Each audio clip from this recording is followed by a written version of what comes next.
निवडणुकीच्या अगोदरपासून महाराष्ट्रात एक आगळं वेगळं राजकारण, सामाजिक तेढ, समाजामध्ये वाद हे प्रकार चालले.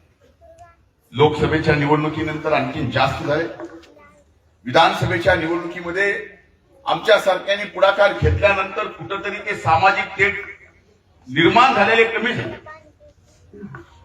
विधानसभेची निवडणूक झाल्यानंतर पुन्हा ते सगळं उफाळून आलं. आज आपण परिस्थिती पाहताय.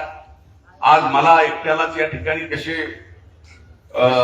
टार्गेट केलं जात आहे, पण त्यांनी कितीही टार्गेट मध्ये मला बसवायचा प्रयत्न केला तर त्यांच्या टार्गेट मध्ये मी कधी बसू शकत नाही.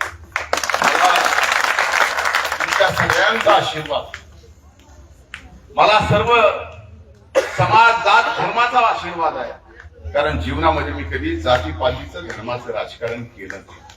रोकठोक महाराष्ट्राला सबस्क्राईब करा आणि बेल आयकॉनवर क्लिक करायला विसरू नका.